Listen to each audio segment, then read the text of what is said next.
पवित्र देव बाबा या पवित्र वारी आज जगती मंदिरामध्ये तुझी भक्ती करण्याकरिता एकत्र केलं तुझे आभार मानतो. पवित्र देव बाबा मागील आठवडाभर प्रत्येकाचा सांभाळ केला, आमची काळजी घेतली. पवित्र देव बाबा आमच्या जाण्यामध्ये तू आमच्या सोबत राहिलास.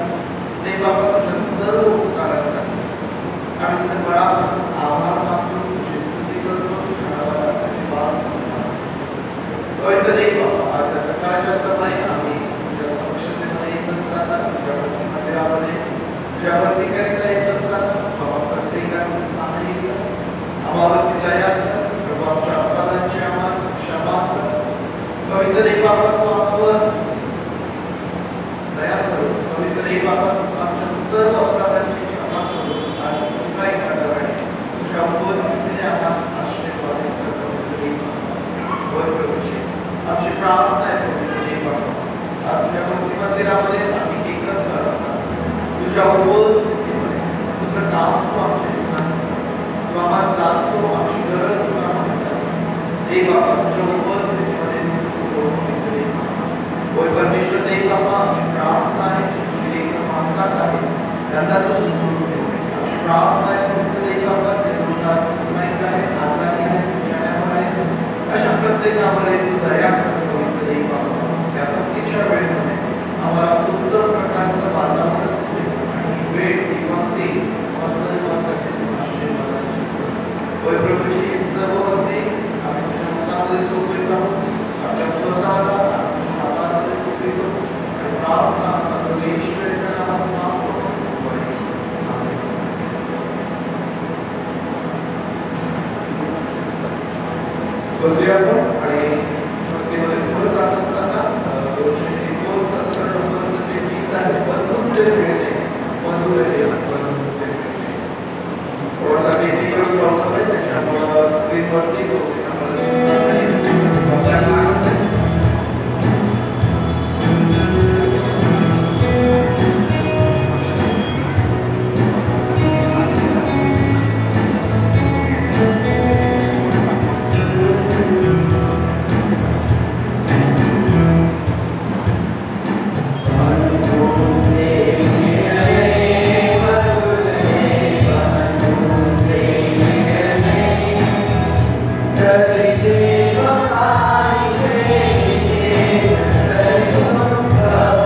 ज्या ठिकाणी दोघे किंवा तिघे माझ्या नावामध्ये एकत्र येतात त्या ठिकाणी परमेश्वर देवाचं वचन आम्हाला सांगतं की जेव्हा त्याचे लेकर जेव्हा त्याचे विश्वासणारे त्याच्या नावामध्ये एकत्र येतात त्या ठिकाणी त्याची उपस्थिती असते आणि त्या ठिकाणी परमेश्वराची उपस्थिती असते त्या ठिकाणी आमच्यासाठी सर्व प्रकारचा आनंद आणि सर्व प्रकारचा आशीर्वाद त्या ठिकाणी आपल्याकडे आहे.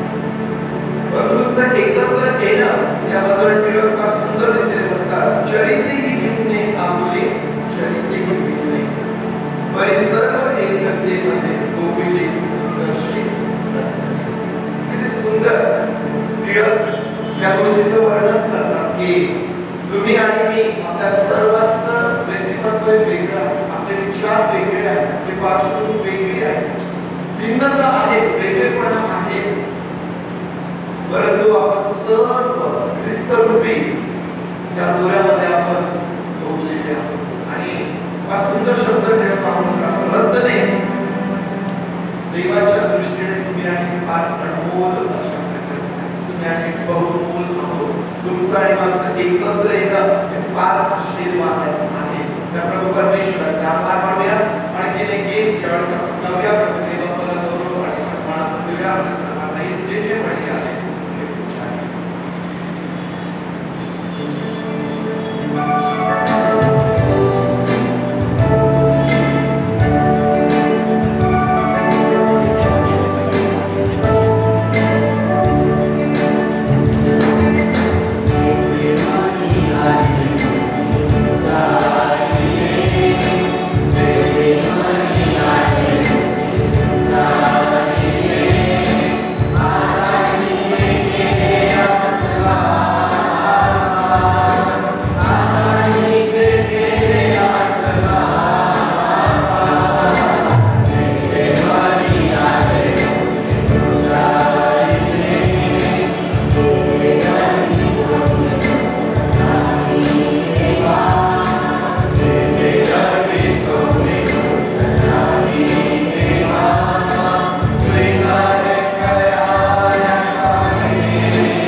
ते परमेश्वरा माझे मन गर्विष्ठ नाही, माझी दृष्टी उन्मत्त नाही आणि बोल व मला असाध्य अशा गोष्टी मी पडत नाही.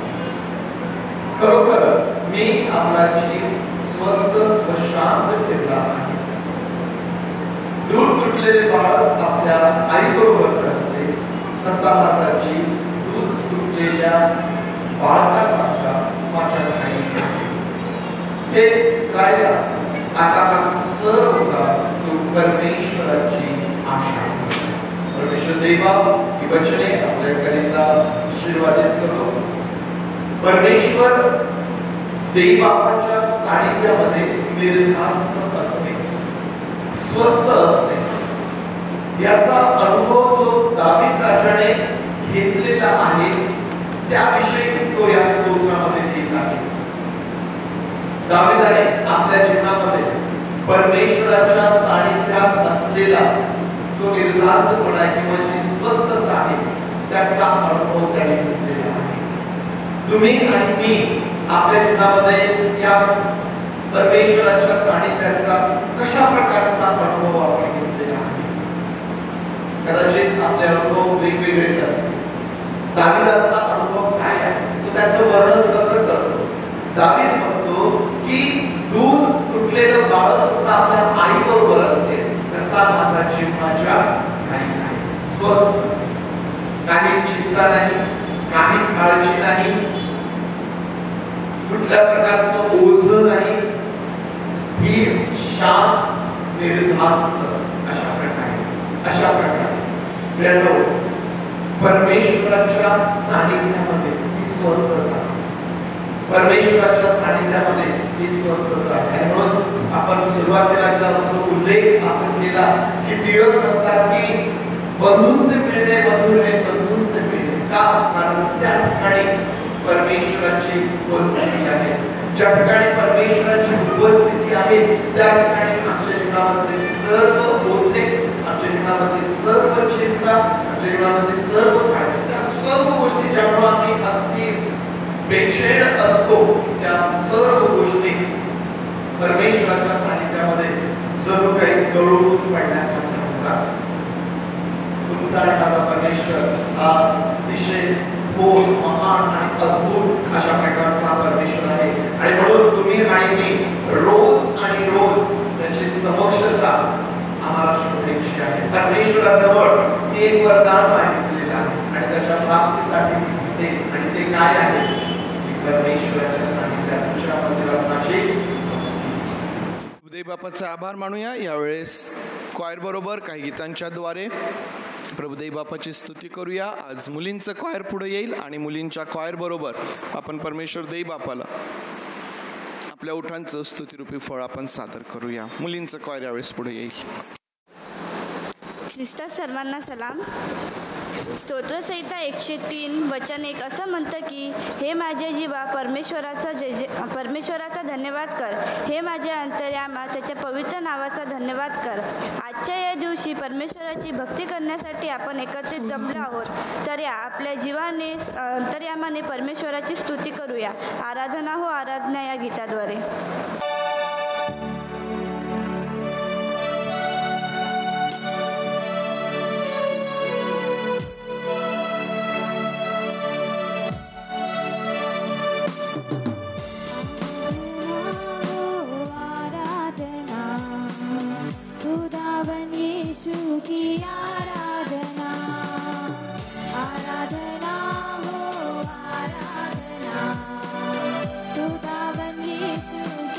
आराधना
आणि ते नाव आहे येशू, जे उद्धार देतं, जे कृपा करतं आणि शांती देतं.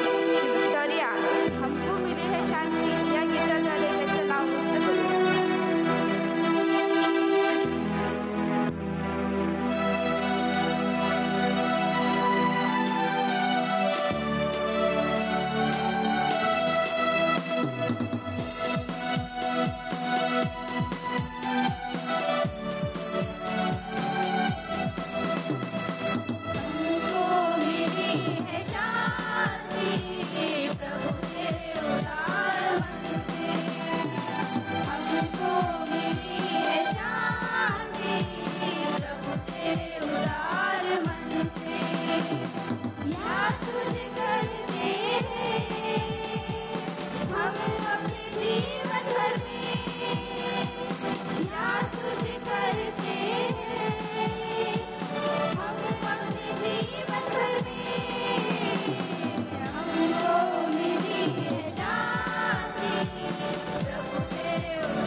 सर्व प्रकाशमय ताऱ्यांनो त्याचे स्तवन करा.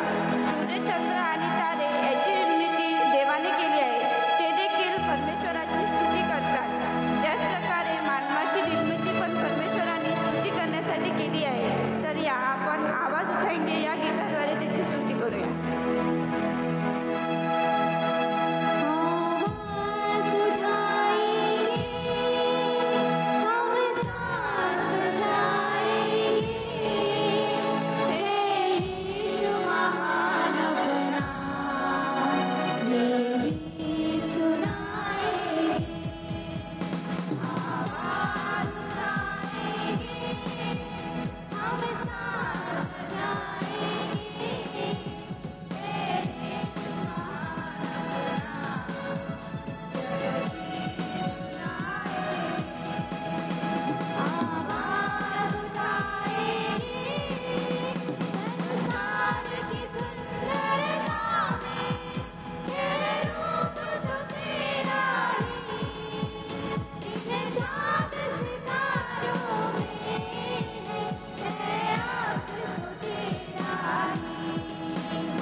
आपण निराश होतो तेव्हा आपल्याला केवळ एकच नाव शांती देतं, हर सवाल का जवाब तू. या गीताद्वारे आपण परमेश्वराची स्तुती करूया.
आपले डोळे आपण बंद करूया. आपलं संपूर्ण लक्ष परमेश्वराकडे लावूया. प्रार्थना करूया. हे पिता परमेश्वरा, आजचा दिवस तू आम्हाला दाखवला म्हणून तुला धन्यवाद देतो.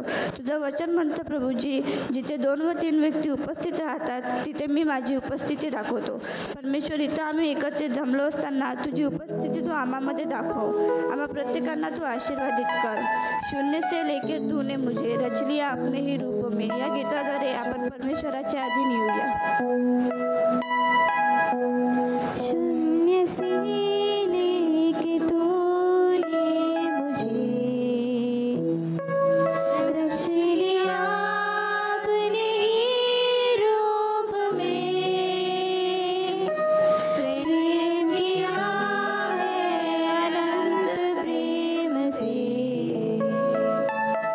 दिया पुत्र मेरे मुक्ति के लिए.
आपण प्रार्थना करूया. हे स्वर्गातील पित्या, इतका सुंदरशी सकाळ तू आमच्या जीवनात टाकली म्हणून तुला धन्यवाद देते प्रभूजी. प्रभूजी, आजचा दिवस तू आम्हाला दाखवलास म्हणून तुला धन्यवाद देते. जे कोणी आज येण्याच्या मार्गामध्ये आहेत प्रभूजी, त्यांचे मार्ग तू मोकळे कर प्रभूजी. आम्हा प्रत्येकांना तू आशीर्वाद दे. जे पाळक साहेब संदेश वचन आम्हाला सांगतील प्रभूजी, ते तू आम्हासाठी आशीर्वादित कर.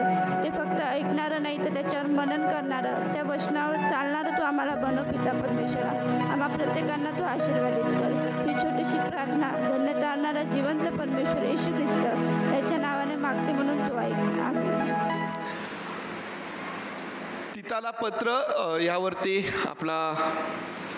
आपण मागच्याच आठवड्यामध्ये ते संपवलेलं आहे. आज त्यावर परीक्षा होईल. आज एका दुसऱ्या पुस्तकाला आपण सुरुवात करूया. आणि आज ज्या पुस्तकाला आपण सुरुवात करीत आहोत ते आहे इर्मयाचं पुस्तक. यशावरती आपण अभ्यास केला. कमी वेळ होता, एका महिन्यामध्ये संपवण्याचा प्रयत्न आपण केला. ज्या मुख्य गोष्टी त्यामधून आपल्याला सांगता आल्या, जेवढं जास्त पुस्तक आपल्याला कव्हर करता आलं ते आपण प्रयत्न केला. इर्मयाचं पुस्तक या पुस्तकाला या महिन्यामध्ये आपण सुरुवात करत आहोत. आणि हे पुस्तक देखील लहान पुस्तक नाही. हे पुस्तक देखील मोठं पुस्तक आहे. या पुस्तकामध्ये सर्वात जास्त शब्द आहेत. अध्याय नाही म्हणत आहे बरं मी. तुम्ही स्तोत्र संहिता जर सोडलेत, स्तोत्र किती आहेत? किती स्तोत्र आहेत? एकूण 150 स्तोत्र आहेत. संख्या वाढली. यशाचं पुस्तक हे देखील मोठं पुस्तक आहे. किती अध्याय होते? किती अध्याय आहेत? 66 अध्याय आहेत. ठीक आहे. यांच्या तुलनेत इर्मया जे आहे हे पुस्तक अध्यायाच्या दृष्टीने, अध्याय जरी कमी असले परंतु यामध्ये जे शब्द आहेत ना, शब्दांच्या दृष्टीने हे पुस्तक मोठं अशा प्रकारचं आहे. सर्वात पवित्र शास्त्रामधलं दुसऱ्या नंबरचं जे सर्वात मोठं असं पुस्तक आहे ते इर्मयाचं पुस्तक आहे. आणि या इर्मयाच्या पुस्तकावरती अभ्यास आपण या महिन्यामध्ये करणार आहोत. या प्रार्थना करूया. देव बापा, पुन्हा एकदा आम्ही तुझ्या समोर आहोत आणि तुझे आभार मानित आहोत. तुझ्या उपस्थितीमध्ये आम्ही आहोत प्रभू. पुन्हा आज एकदा तुझ्या उपस्थितीमध्ये तू आमच्यासोबत बोल. इर्मयाचं पुस्तक आम्ही अभ्यासाकरिता आमच्या समोर घेतलेलं असताना आम्हाला तुझी कृपा पुरव, आमचं सहाय्य कर. या पुस्तकातून ज्या बाबी आमच्या समोर आम्ही घ्याव्यात, अभ्यासाव्यात, ज्या आम्ही समजून घ्याव्यात, ही तुझी इच्छा आहे प्रभू. ते करण्याकरिता तू आमचं सहाय्य कर, मार्गदर्शन कर. तुझ्या आत्म्याच्या द्वारे तू आम्हास राख प्रभूची. होय पवित्र देव बापा, आम्ही सर्वजण स्वतःला तुझ्या अधीन करतो, तुझे आभार मानतो आणि प्रार्थना आमचा प्रभू येशू याच्या नावात मागतो म्हणून तू ऐक. आमीन. आमीन.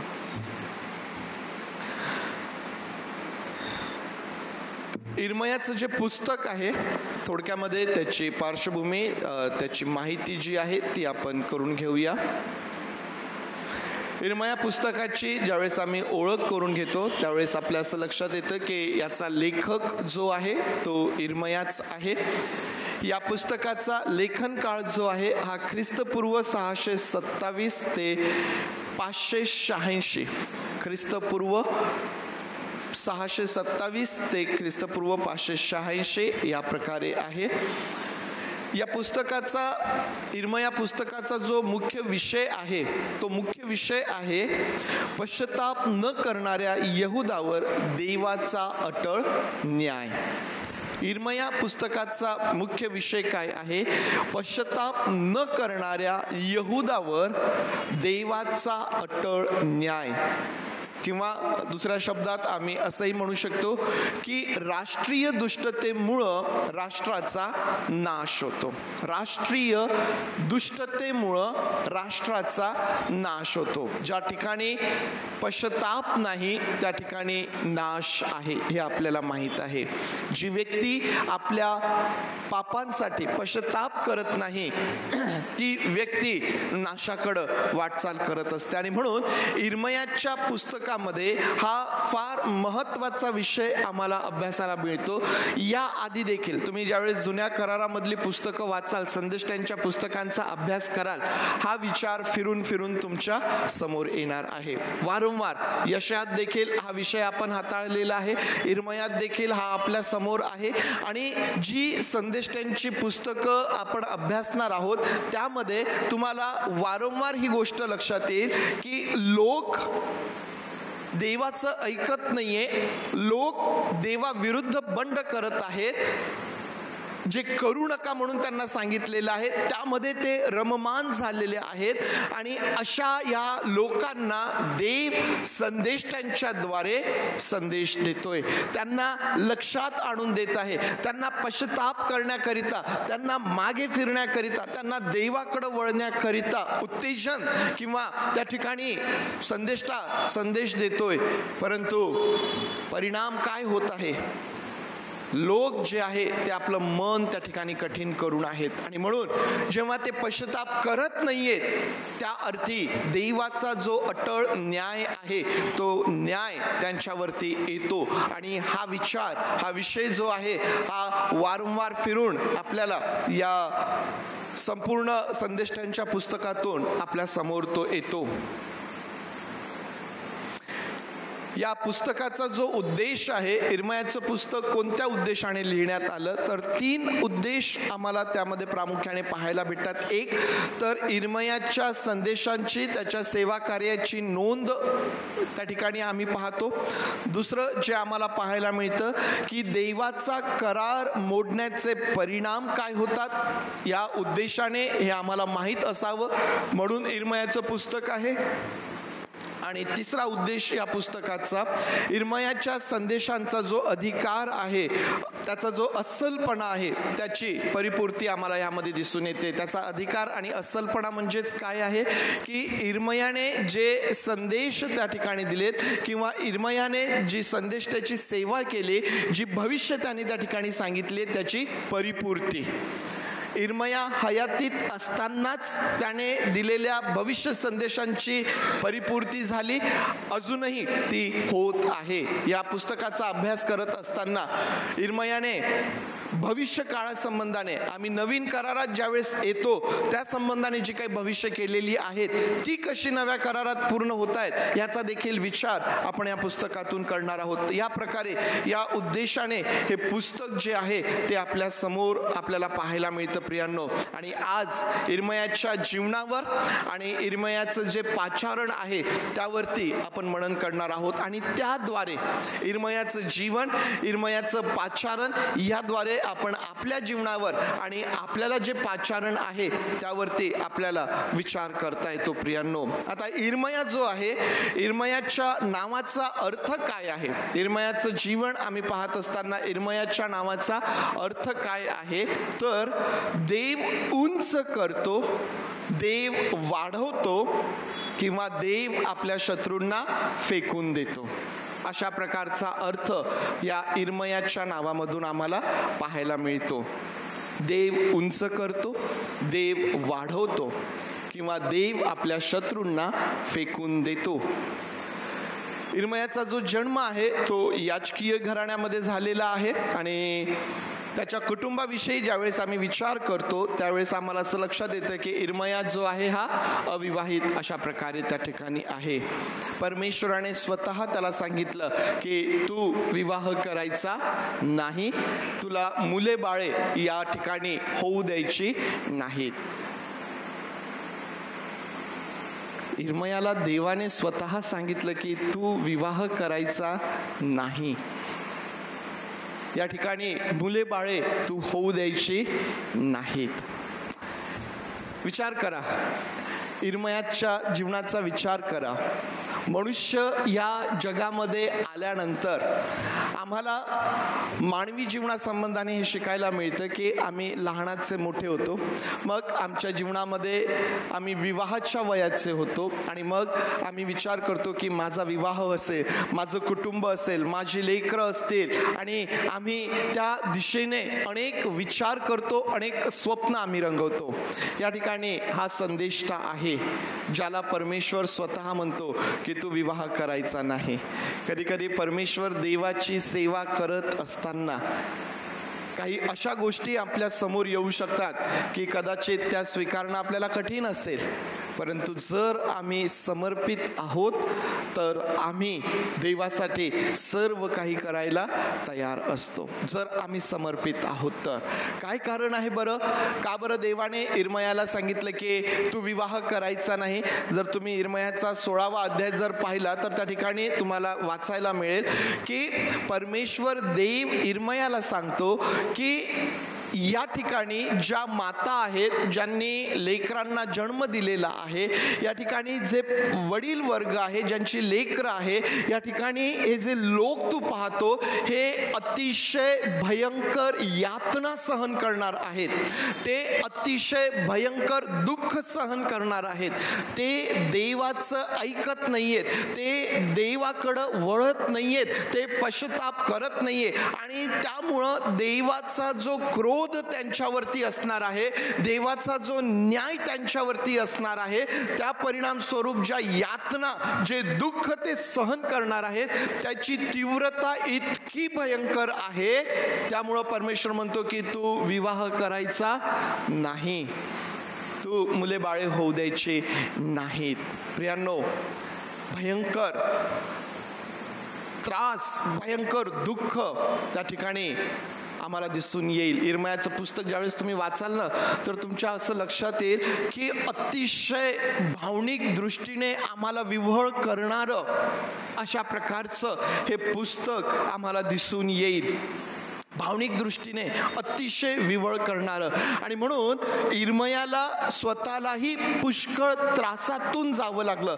देवाचे लोक जो त्रास सहन करणार होते त्याची जाणीव इर्मयाला असावी, म्हणून त्यालाही पुष्कळ त्रासातून जावं लागलं. तुम्ही ज्यावेळेस इर्मयाचं पुस्तक वाचाल त्यामध्ये तुम्हाला या सर्व गोष्टी लक्षात येतील. इर्मयाला रडका संदेष्टा देखील म्हटलेला आहे. रडका संदेष्टा का? कारण जी सेवा तो त्या ठिकाणी करत होता, ज्या गोष्टी तो त्या ठिकाणी पाहत होता आणि देवाचा जो न्याय त्याला जाणवत होता, त्यामुळं त्याचं जीवन तो भावनिक दृष्टीने अतिशय हळव्या मनाचा असा तो आम्हाला दिसून येतो. आणि रडका संदेष्टा म्हणून देखील इर्मयाकडं पाहिलं जातं. इर्मयाचं जे सेवा कार्य आहे ते यहुदा आणि इतर 9 परराष्ट्रीय राष्ट्रांना देवाचा संदेश त्याने दिलेला आहे. आणि 5 राजांच्या राज्यामध्ये किंवा काळामध्ये इर्मयाने संदेशाची सेवा केलेली. आणि मग त्याला पाडावपणात नेल्यानंतर त्याही ठिकाणी त्याने त्याची जी सेवा आहे ती त्या ठिकाणी त्याने केलेली आहे. इर्मया, प्रियांनो, थोडक्यामध्ये इर्मया काय आहे, इर्मयाचं जीवन काय आहे, आम्ही ते पाहण्याचा प्रयत्न केलेला आहे. इर्मयाचं जे पाचारण आहे त्या पाचारणाकडं आपण विशेष करून लक्ष देऊया. प्रियांनो, इर्मया अध्याय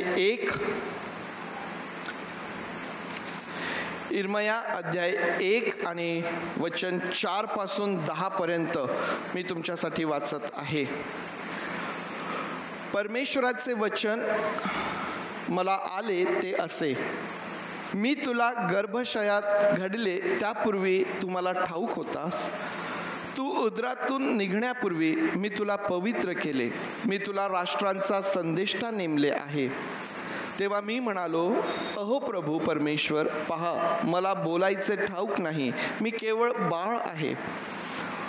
मग परमेश्वर मला म्हणाला, मी बाळ आहे असे म्हणू नकोस. ज्या कोणाकडे मी तुला पाठवेन त्याच्याकडे तू जा व तुला आज्ञापेल ते सांग. त्यास तू भिवू नकोस, तुझा बचाव करण्यास मी तुझ्या बरोबर आहे, असे परमेश्वर म्हणतो. तेव्हा परमेश्वराने आपला हात पुढे करून माझ्या मुखास स्पर्श केला व तो मला म्हणाला, पहा, मी आपली वचने तुझ्या मुखात घातली आहेत. पहा, उपटण्यास व विध्वंस करण्यास, नासधूस करण्यास व फाडून टाकण्यास, बांधण्यास व लागवड करण्यास मी तुला आज राष्ट्रांवर व राज्यांवर नेमले आहे. प्रियांनो, ही जी वचने आपण या ठिकाणी वाचलीत, या वचनांमध्ये आम्हाला इर्मयाचं पाचारण पाहायला भेटतं. इर्मयाचं पाचारण म्हणजे काय आहे? पाचारण म्हणजे देवाचं बोलावणं आहे. देव बोलावतो, देव वेगळं करतो, देव पवित्र करतो, आम्हाला हे माहीत आहे. इर्मयाचं पाचारण ज्यावेळेस आम्ही या ठिकाणी वाचतो प्रियांनो, त्याच्या पाचारणाकडं ज्यावेळेस आम्ही लक्ष देतो, काही महत्त्वाच्या गोष्टी आम्हाला दिसून येतात, ज्यामध्ये पहिली गोष्ट आम्हाला शिकण्यासारखी आहे की परमेश्वर देव पाचारण करत असताना, बोलावित असताना खात्री करून देणारा परमेश्वर आहे, जाणीव करून देणारा परमेश्वर आहे. परमेश्वर देव इर्मयाला काय सांगत आहे? तू मला ठाऊक होता केव्हा? गर्भाशयात तुझी घडण होण्यापूर्वी. मी तुला गर्भाशयात घडविण्यापूर्वीच तू मला ठाऊक होता. एवढंच नव्हे तर तो म्हणतो की मी तुला पवित्र केले. केव्हा पवित्र केले? तू जन्म घेण्याच्या आधीच, तू आपल्या आईच्या उदरातून बाहेर येण्यापूर्वीच मी तुला पवित्र करून ठेवलेलं आहे. प्रियांनो, आज आम्हाला हे समजून घ्यायचं आहे की परमेश्वर ज्याची आराधना आम्ही करतो, परमेश्वर ज्याची सेवा आम्ही करतो, हा परमेश्वर हा किती अद्भुत असा परमेश्वर आहे. तो इर्मयाला बोलावित असताना, इर्मयाचं पाचारण या ठिकाणी आम्ही वाचत असताना परमेश्वर देव इर्मयाला खात्री करून देत आहे. परमेश्वर देव इर्मयाला जाणीव करून देत आहे की या जगामध्ये आज इर्मया जे काही आहे त्याच्या जन्माआधीच परमेश्वराला तो माहीत होता, परमेश्वराला तो ठाऊक होता. परमेश्वराने त्याला जन्माच्या आधीच पवित्र केलेलं आहे. त्याला संदेष्टा म्हणून त्याची नेमणूक परमेश्वर देवबापाने केलेली आहे. राष्ट्रांवर आणि राज्यांवर संदेष्टा म्हणून त्याची नेमणूक त्या ठिकाणी करण्यात आलेली आहे. पवित्र केले. परमेश्वर म्हणतो की आईच्या उदरातून तू बाहेर येण्याआधीच मी तुला पवित्र केले. याचा काय अर्थ आहे? पवित्र केले. तुमच्या लक्षात असेल की परमेश्वरासाठी ज्यावेळेस एखादी गोष्ट वेगळी केल्या जायची, ती काय केल्या जायची? पवित्र केल्या जायची. अभिषेकाद्वारे पवित्र केल्या जायचं. तुम्हाला आठवत असेल, ज्यावेळेस राजा निवडला जायचा, शौलाची ज्यावेळेस निवड झाली त्याला अभिषेक करण्यात आला. शौलाला झुगारून ज्यावेळेस दाविदाची निवड करण्यात आली त्याला अभिषेक करण्यात आला. दाविदानंतर शल्मोनाला ज्यावेळेस राजा म्हणून परमेश्वराने त्या ठिकाणी निवडलं त्याला अभिषेक करण्यात आला. पवित्र करणे. आईच्या उदरातून बाहेर येण्यापूर्वीच त्याला पवित्र करून ठेवलेलं आहे. त्याला पवित्र करून ठेवलेलं आहे. दुसऱ्या अर्थाने आम्ही ज्यावेळेस विचार करतो की पवित्र केले म्हणजे नेमकं काय केलं? आमच्या अपराधांची क्षमा केली, आमची पापे धुवून टाकली, या अर्थाने आम्ही त्याकडे पाहतो.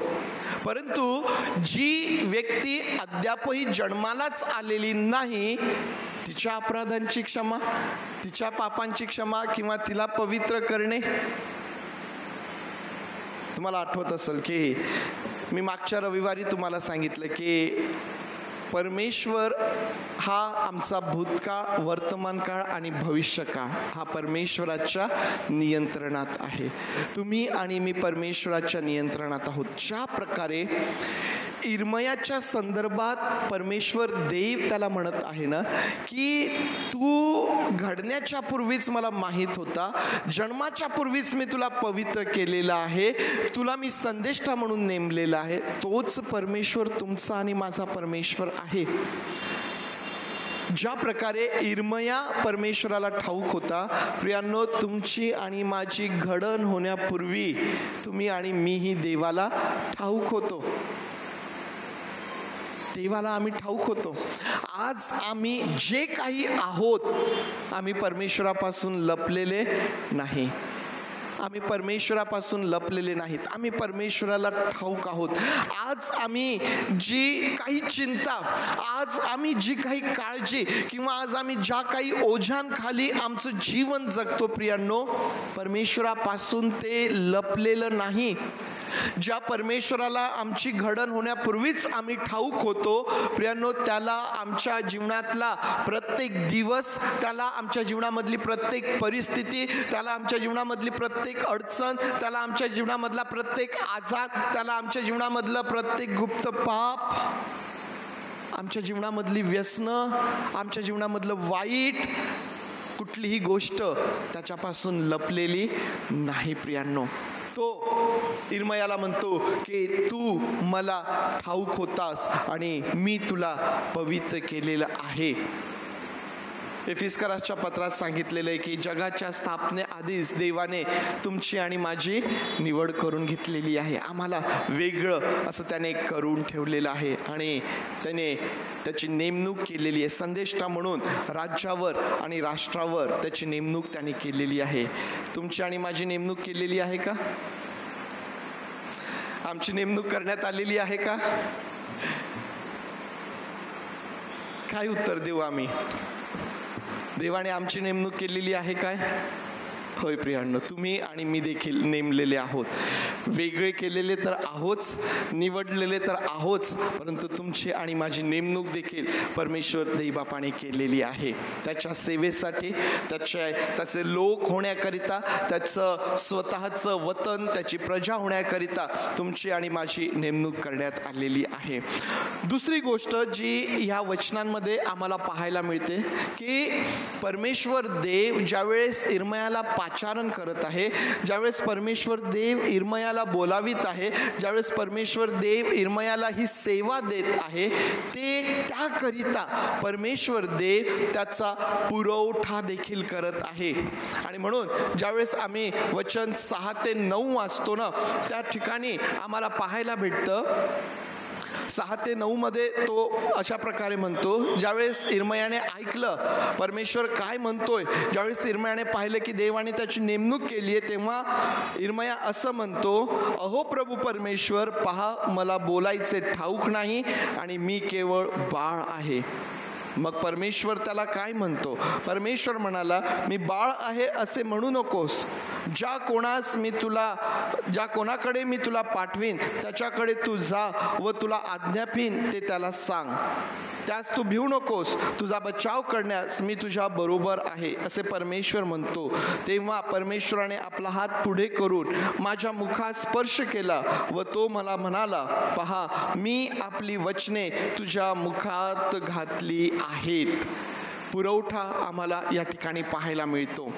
इर्मया ज्या वेळेस ऐकतो की परमेश्वराने त्याची नेमणूक केलेली आहे, याजकीय घराण्यात तर त्याचा जन्म झालेलाच आहे, आता संदेष्टा म्हणून ज्यावेळेस परमेश्वराने त्याची नेमणूक केलेली आहे, इर्मया म्हणतो की अहो परमेश्वर, मला बोलता येत नाही.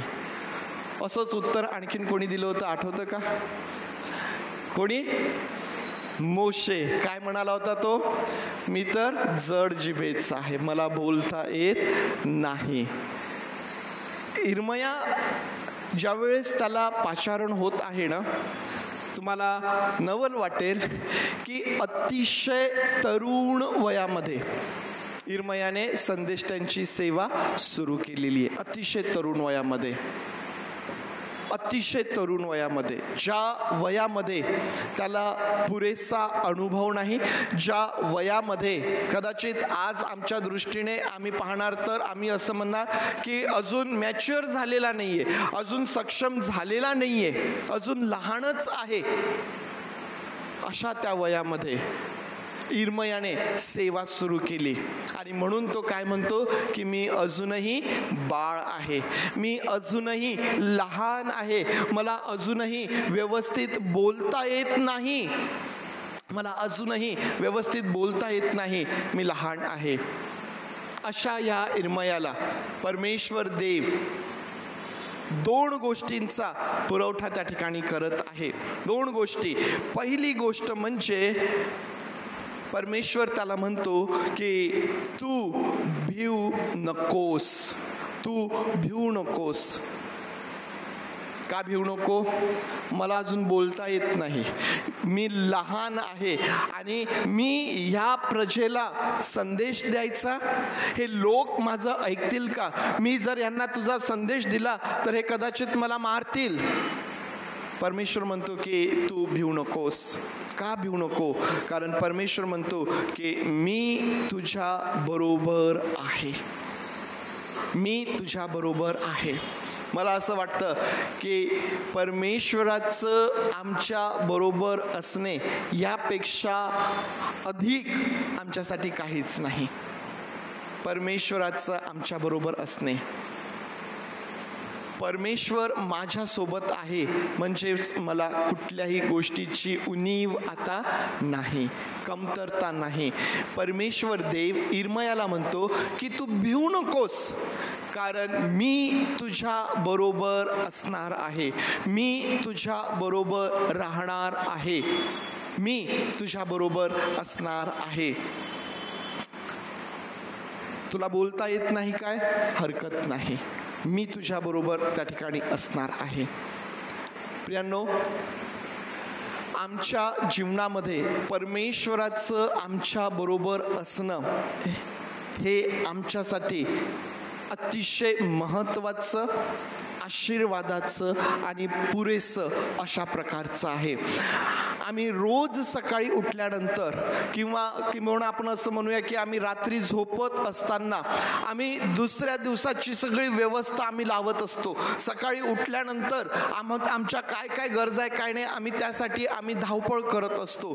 या गोष्टी करण्याच्याही पहिले आम्हाला या गोष्टी करायच्या आहेत की माझा परमेश्वर हा माझ्या बरोबर आहे की नाही याची खात्री आम्हाला आमच्या जीवनामध्ये करून घ्यायची आहे. परमेश्वर आम्हाला सोडतो का? ज्यावेळेस मी तुम्हाला असं सांगत आहे की खात्री करून घ्यायची आहे की परमेश्वर आपल्यासोबत आहे की नाही, याचा अर्थ हा आहे का की परमेश्वर देव आम्हाला सोडतो किंवा परमेश्वर देव आम्हाला टाकतो किंवा तो आमच्यापेक्षा इतरांकडे जास्त आहे, असं काही आहे का? मी ज्यावेळेस म्हणतोय की स्वतः ही खात्री करून घ्यायची आहे, याचा अर्थ हा आहे की आम्ही रोज स्वतःला या गोष्टीची जाणीव करून द्यायची आहे की माझा परमेश्वर माझ्यासोबत आहे. आठवण करून द्यायची आहे स्वतःला या गोष्टीची जाणीव करून द्यायची आहे. ज्या प्रकारे परमेश्वर इर्मयाला जाणीव करून देतोय, ज्या प्रकारे परमेश्वर इर्मयाला म्हणतोय की तू भिवू नकोस कारण मी तुझ्या बरोबर असणार आहे. प्रियांनो, आज तोच परमेश्वर तुमचा आणि माझा परमेश्वर आहे की ज्याने तुम्हाला आणि मला ही खात्री दिलेली आहे की तो आम्हाला कधीही सोडत नाही, तो आम्हाला कधीही अंतर देत नाही. आणि म्हणून ही आमची आवश्यकता आहे की आम्ही रोज स्वतःला या गोष्टीची आठवण करून द्यायची आहे, रोज स्वतःला या गोष्टीची जाणीव करून द्यायची आहे. तुम्ही त्रासात आहात, स्वतःला जाणीव करून द्या की माझा परमेश्वर माझ्यासोबत आहे. तुम्ही चिंतेत आहात, काळजीत आहात, जाणीव करून द्या स्वतःला. तुम्ही आजारात आहात, तुम्ही आजारी आहात काय, स्वतःला आठवण करून द्या, स्वतःला जाणीव करून द्या की माझा परमेश्वर माझ्यासोबत आहे. तुम्ही आनंदात आहात काय, परमेश्वर तुमचा आनंद द्विगुणित करणारा आहे. परमेश्वर तुमच्या सोबत आहे, परमेश्वर देव तुमच्या सोबत आहे. आणि हे आमच्यासाठी पुरेसं आहे, हे आमच्यासाठी पुरेसं आहे. परमेश्वर देव काय केलं? परमेश्वराने आपला हात पुढं केला आणि इर्मयाच्या मुखाला स्पर्श केला आणि स्पर्श करून काय म्हटलं की मी माझी वचने तुझ्या मुखात घातलेली आहेत. यशाच्या ओठांना पण देवबापाने असा स्पर्श केला होता ना. यशाला कसा स्पर्श केला? ज्यावेळेस तो म्हणतो की मी अशुद्ध ओठांचा आहे, वेदीवरचं इंगळ सराफदूताने घेतलं आणि यशाच्या ओठांना लावलं आणि म्हटलं की तुला याचा स्पर्श झालाय, आता तू शुद्ध झालेला आहेस, आता तू शुद्ध झालेला आहेस. यशा म्हणतो की मी अशुद्ध ओठांचा आहे. या ठिकाणी इर्मया म्हणतो की मला बोलता येत नाही, मला कसं बोलायचं हे समजत नाही. परमेश्वर देवाने त्याच्या मुखाला स्पर्श केला आणि परमेश्वर म्हणतो की मी माझी वचने तुझ्या मुखामध्ये घातलेली आहेत, मी माझी वचने तुझ्या मुखामध्ये घातलेली आहे. तुला काय बोलायचं आहे ते मी तुला सांगणार आहे. मी ज्या कोणाकडं तुला पाठवणार तू त्याच्याकडे जायचं. मी तुला जे काही आज्ञापेन तू तेच त्याला बोलायचं आहे, तू तेच त्याला बोलायचं आहे. प्रियांनो, इर्मयाचा अशक्तपणा आहे की त्याला व्यवस्थित पद्धतशीरपणे बोलता येत नाही. हा इर्मयाचा अशक्तपणा होता, ही इर्मयाची दुर्बलता. आज तुमची आणि माझी काय दुर्बलता आहे? आज आमच्या जीवनामध्ये काय अशक्तपणा आहे? आज आमच्या जीवनामध्ये असं काय आहे की ज्यामुळं आम्हाला असं वाटतं की मी परमेश्वराची सेवा करू शकणार नाही, किंवा ज्यामुळं मला परमेश्वरासाठी पुढं येता येणार नाही, किंवा ज्यामुळं मी स्वतःला परमेश्वरापासून लपवून ठेवण्याचा प्रयत्न करतो. आमच्या जीवनात असा कोणता अशक्तपणा आहे? आमच्या जीवनात अशी काय दुर्बलता आहे की ज्यामुळं आम्ही परमेश्वराचं काम करू शकत नाही किंवा परमेश्वराची सेवा करू शकत नाही? आम्ही स्वतःला लपवून ठेवतोय. आम्हाला भीती आहे काय? परमेश्वर म्हणतो मी तुझ्या सोबत असणार आहे. तुम्हाला बोलता येत नाही काय? परमेश्वराला सांगा, परमेश्वर आमचं सहाय्य करणार आहे. आमच्या जीवनामधला ज्या अर्थी देवाने तुम्हाला आणि मला पाचारण केलेलं आहे, ज्या अर्थी देवाने आपल्या प्रत्येकाला सेवेसाठी बोलावलेलं आहे, ज्या अर्थी देवाने आपल्याला त्याच्यासाठी वेगळं केलेलं आहे ना, त्या अर्थी देव आमच्या जीवनामधला, देव आमच्या कुटुंबामधला अशक्तपणा देखील नाहीसा करणारा परमेश्वर आहे. आवश्यकता कशाची आहे की आम्ही स्वतःला त्या परमेश्वराच्या समोर नम्र करावं, आम्ही स्वतःला त्या परमेश्वराच्या समोर मोकळं करावं, आम्ही मोठ्या धैर्याने, आम्ही मोठ्या विश्वासाने स्वतःला परमेश्वराच्या समोर घेऊन यावं. प्रियांनो, आमच्या जीवनामधला, आमच्या कुटुंबामधला सर्व प्रकारचा अशक्तपणा, आमची सर्व दुर्बलता नाहीशी करण्यासाठी हा परमेश्वर देव सक्षम आहे. तुम्ही पहा, देवबापाने ज्या सर्व लोकांना पाचारण केलं, बोलावलं, अतिशय आदामापासून तुम्ही या, तुम्हाला लक्षात येईल एक गोष्ट की मनुष्य हा नेहमी देवासमोर दुर्बल अशा प्रकारचा आहे, अशक्त अशा प्रकारचा आहे. मनुष्याच्या जीवनात काही ना काही असं तुमच्या लक्षात येईल की ज्यामध्ये त्याला परमेश्वराच्या सहाय्याची गरज आहे. आणि त्याच प्रत्येकाच्या जीवनात तुम्हाला हे देखील पाहायला भेटेल की देवाने त्यांचा अशक्तपणा दूर केलेला आहे, देवाने त्यांना त्या ठिकाणी सहाय्य केलेलं आहे आणि परमेश्वरासाठी त्यांना काम त्या ठिकाणी करता आलेलं आहे. इर्मयाला जी जबाबदारी परमेश्वर सोपवतोय तो संदेष्टा असणार आहे आणि संदेष्टा म्हटल्यानंतर त्याला संदेश द्यायचा आहे, त्याला बोलायचं आहे, त्याला देवाच्या वतीने बोलायचं आहे. इर्मयाचं मुख हे देवाचं मुख असणार आहे. त्याची दुर्बलता, त्याचा अशक्तपणा दूर करणारा परमेश्वर आहे. तुम्ही आणि मी जेव्हा या भूतलावर ख्रिस्ताच्या शरीराचे अवयव आहोत, देव या शरीराचा अशक्तपणा नाहीसा करणारा परमेश्वर आहे. तो आमच्या जीवनामधून त्या सर्व गोष्टी बाजूला काढणारा परमेश्वर आहे. आणि म्हणून देवाच्या लेकरांनो, आज परमेश्वर देवबापाचं हे वचन आमच्यासाठी आहे की आम्ही स्वतःला परमेश्वराच्या हातांमध्ये सोपवून द्यायचं आहे. इर्मयाने स्वतःला देवाच्या हातांमध्ये सोपवून दिलंय. मला बोलता येत नाही, हरकत नाही. मी वयाने कमी आहे, मी नुकताच बाळ आहे, हरकत नाही. अतिशय लहान वयामध्ये त्यांनी ही जबाबदारी स्वीकारली, सेवा चालू केली. प्रियांनो, तुम्ही आणि मी ज्या कुठल्या स्थितीत आहोत, आम्ही ज्या कुठल्या अवस्थेत आहोत, आमची आवश्यकता आहे की आम्ही स्वतःला परमेश्वराच्या समोर घेऊन यावं आणि म्हणावं, हा प्रभू, मी या ठिकाणी आहे, मी जसा आहे, तू माझं सहाय्य कर. परमेश्वर देव आमचा उपयोग करून घेणारा तो आमचा परमेश्वर आहे. इर्मयावर जी जबाबदारी आहे ती म्हणजे संदेष्टा म्हणून त्याला राष्ट्राला आणि इतर राज्यांना देखील त्याने देवाचा संदेश द्यायचा आहे. वचन 10 मध्ये इर्मयाला काय सांगितलेलं आहे? वचन 10 मध्ये परमेश्वर देव त्याला असं म्हणतो की पहा, उपटण्यास व विध्वंस करण्यास, नासधूस करण्यास व फाडून टाकण्यास, बांधण्यास व लागवड करण्यास मी तुला आज राष्ट्रांवर व राज्यांवर नेमले आहे. काय करण्यासाठी? तो म्हणतो की उपटून टाकण्यास, विध्वंस करण्यास, नासधूस करण्यास. ही काय सेवा आहे? ही काय सेवा आहे? विध्वंस करण्यास, फाडून टाकण्यास, नासधूस करण्यास.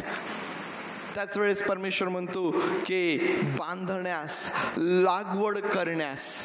ह्याचा काय अर्थ आहे? ही कशी सेवा आहे? प्रियांनो, ज्यावेळेस आम्ही ही गोष्ट, हीच वचने 18वा अध्याय आणि वचन 7 ते 10 ज्यावेळेस आम्ही वाचतो ना, आम्हाला त्या गोष्टी आणखीन स्पष्टपणे समजून येतात. काय परमेश्वर इर्मयाला करण्यासाठी सांगत आहे?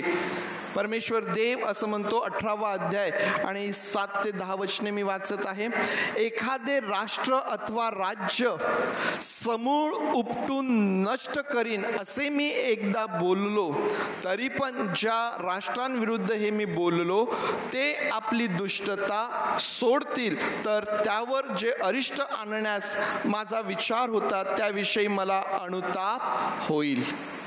तो आणखीन असं म्हणतो, एखाद्या राष्ट्राची अथवा राज्याची लागवण करून ते मी स्थापिन असे मी एकदा बोललो, तरी पण माझ्या दृष्टीने जे वाईट ते करून त्याने माझे वचन पाळले नाही, तर त्यांचे मी हित करीन म्हणून बोललो, त्याविषयी मला अनुताप होईल.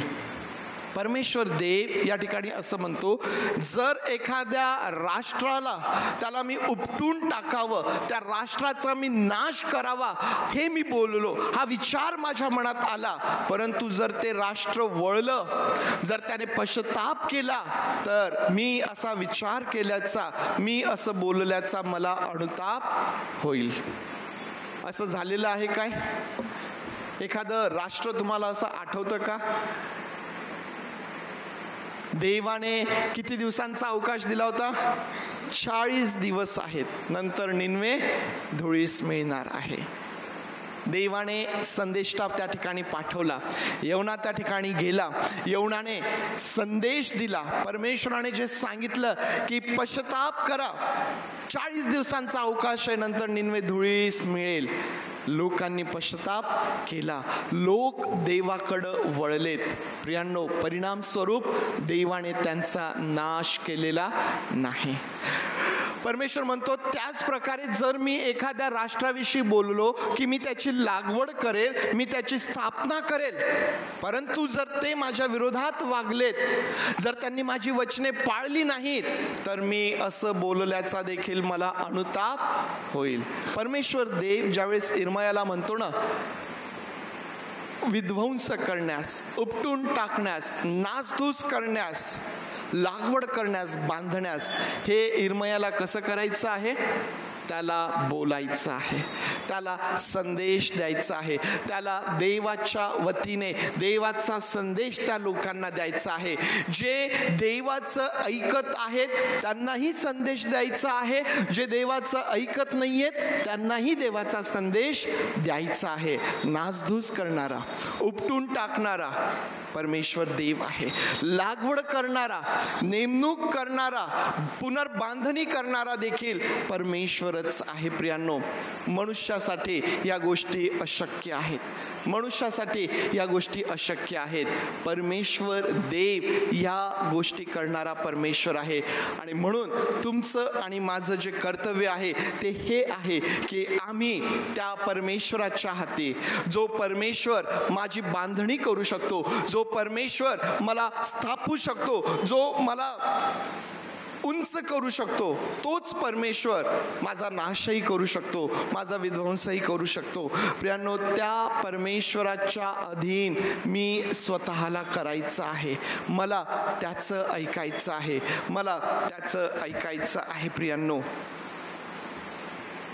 आणि म्हणून आज जेव्हा तुम्ही आणि मी इर्मयाच्या पाचारणाकडे पाहतो, प्रियांनो, आम्हाला खात्री आहे की देवाने आमची निवड केलेली आहे. म्हणूनच आज तुम्ही आणि मी या ठिकाणी आहोत.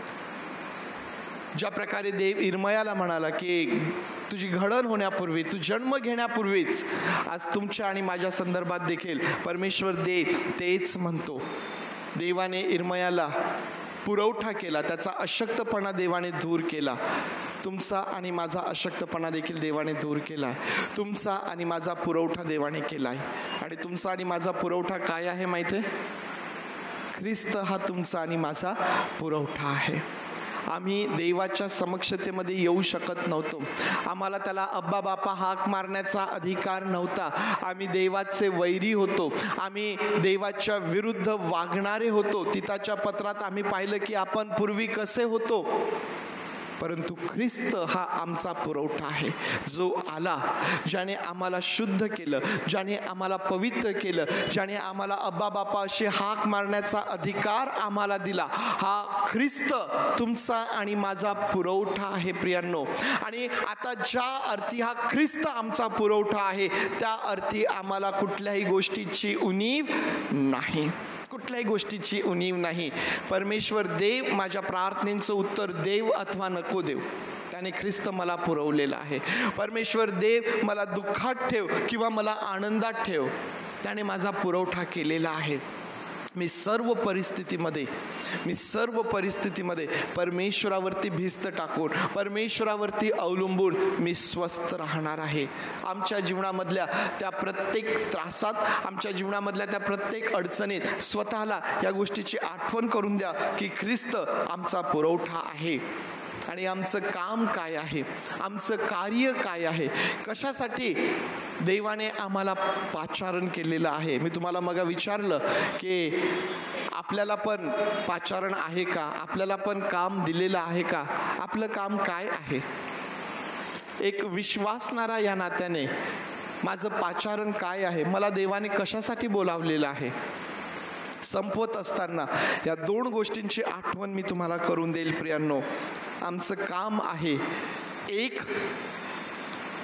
ख्रिस्तासारखं स्वतःला बनविणे. माझं पाचारण कशासाठी आहे, देवाने मला कशासाठी निवडलेलं आहे, देवाने मला कशासाठी बोलावलेलं आहे, प्रभू येशू ख्रिस्तासारखं होण्याकरिता. त्या प्रभू येशू ख्रिस्तासारखं मी बनावं याकरिता देवाने मला पाचारण केलेलं आहे. आणि दुसरी गोष्ट म्हणजे तो ख्रिस्त मला गाजवायचा आहे, त्याचा प्रचार मला करायचा आहे. माझ्या बोलण्याकडून, माझ्या वागण्याकडून मला त्याचा प्रचार करायचा आहे. सुवार्ता प्रसार आम्हाला करायचा आहे, तो ख्रिस्त आम्हाला गाजवायचा आहे.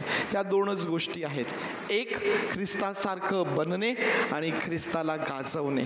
हे काम देवाने प्रत्येक विश्वासणाऱ्याला दिलेलं आहे आणि हे करण्यासाठी देवाने आपल्याला सर्व प्रकारचा पुरवठा केलेला आहे. हे काम करण्यासाठी देवाने आपल्याला त्या योग्यतेचं बनवलेलं आहे. हे काम करण्यासाठी जो काही आमचा अशक्तपणा आहे देवाने तो दूर केलेला आहे. प्रियांनो, आम्हाला देवाने दिलेलं काम जे आमचं पाचारण आहे त्याप्रमाणे आम्हाला या भूतलावर ही सेवा करायची आहे. या आपले डोळे बंद करूया. मग आज इर्मयाचं पाचारण आम्ही पाहत असताना मला माझ्या पाचारणाची आठवण होते. काय देवाने इर्मयाची निवड करत असताना त्याला आठवण करून दिली की मी तुला गर्भाशयात घडविलं त्यापूर्वीच तू मला ठाऊक होता. तू जन्म घेण्यापूर्वीच मी तुला पवित्र केलं, मी तुझी निवड केली. या ठिकाणी बसलेला प्रत्येक व्यक्ती, पुरुष असो स्त्री असो, लहान असो वयोवृद्ध असो, आज परमेश्वर देव आम्हालाही म्हणतो, कारण परमेश्वर बदलत नाही. इर्मयाचा देव तो तुमचा आणि माझा परमेश्वर आहे. ज्याने इर्मयाला पाचारण केलं, ज्याने इर्मयाची निवड केली, त्यानेच तुम्हाला आणि मला देखील पाचारण केलंय, निवडलेलं आहे. आम्ही परमेश्वरापासून लपलेले नाही. आज तुम्ही अडचणीत असाल, त्रासात असाल, परमेश्वर देवाला माहीत आहे. आमच्या जीवनात आम्ही गुप्त पापांमध्ये आहोत काय, आम्ही व्यसनांमध्ये आहोत काय, परमेश्वरापासून आम्ही लपलेले नाही. परमेश्वरासाठी आम्हाला त्या सर्व गोष्टींमधून बाहेर यायचं आहे. मला स्वतःला ख्रिस्तासारखं बनवायचं आहे आणि मला त्या ख्रिस्ताचा प्रचार करायचा आहे. आम्ही ते करत आहोत काय? आम्ही ते करत आहोत काय? आम्ही ते करत आहोत काय? होय देई बापा, आमचं सहाय्य कर.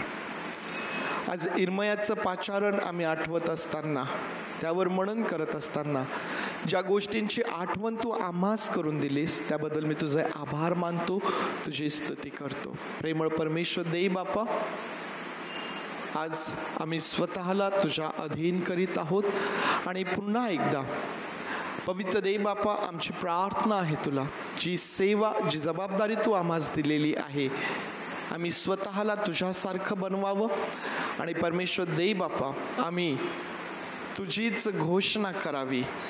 याकरिता आम्हा प्रत्येकाचं सहाय्य कर, याकरिता आम्हा प्रत्येकाचं सहाय्य कर प्रभू. आम्ही सर्वजण स्वतःला तुझ्या हातांमध्ये देतो, तुझे मनापासून आभार मानतो आणि प्रार्थना आमचा प्रभू येशू याच्या नावात मागतो म्हणून तू ऐक.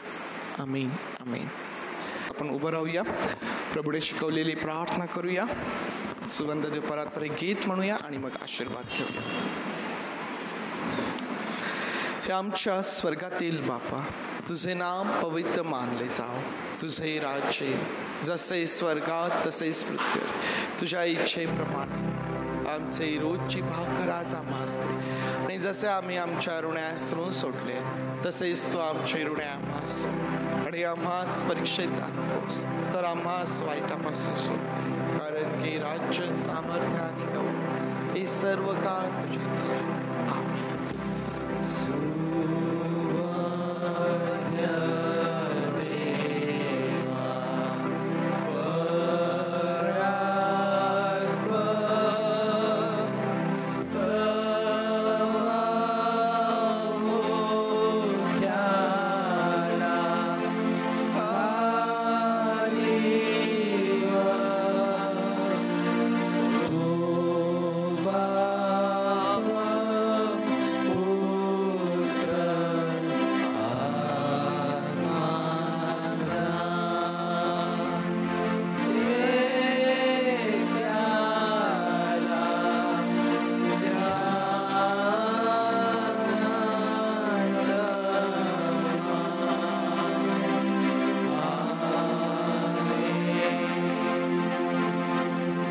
प्रभू येशू ख्रिस्ताची कृपा, देव बापाची प्रीती आणि पवित्र आत्म्याची सुसंगती तुम्हा बरोबर प्रभू येशू ख्रिस्त येईपर्यंत सदोदित असो.